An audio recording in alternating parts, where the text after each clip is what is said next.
That's the question is, all right, I've bought the car, how do I get it home? We did a story on this a couple years ago, and it was really neat. I was over at the polo fields at Pebble, shot all the pictures. There's probably 500 tractor trailers over there. So these cars all come here from around the world, not just in the country. So think about it. They all come here in a day or two.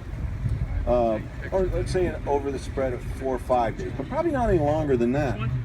And then on Monday morning, they all need to be gone. I mean, you don't want these cars here on Monday, do you? Well, the fence comes down on Tuesday, so all these cars have to be picked up because we don't have security any longer.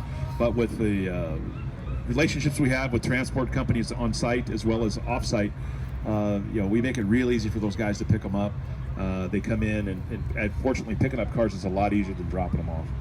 Yeah, but these transport companies, and there's several good ones, are they're incredibly. You'll see them working until 2 or 3 in the morning figuring out, because they've got to put a load together. These transport trucks hold 5, 6, 7 cars depending on the size of the cars, and they can't have one go to Seattle and one go to Miami and one go to New York all on the same truck. But they do have an amazing computerized system, and they quickly and effectively figure out how to do it.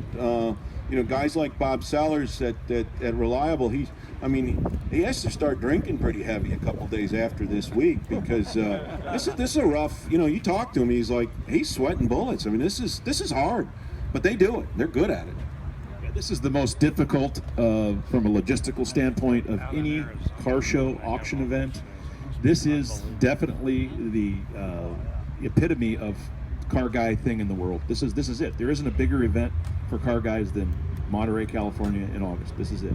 So these guys are bringing in transports, like you say, even from Canada, to try and get these cars up here. Here's a little tip too. If you call your transport company and say, hey, I'm down at the lodge at Pebble, I'm not feeling like driving anymore, can you come pick up my car? The answer is no, they can't get there. You'll see these trucks, they're parked along here by the park, they're parked up by the Monterey Fairgrounds. These poor guys cannot get down through all these roads during the week with all the traffic, so you got to cut them some slack and make it a little easier for them.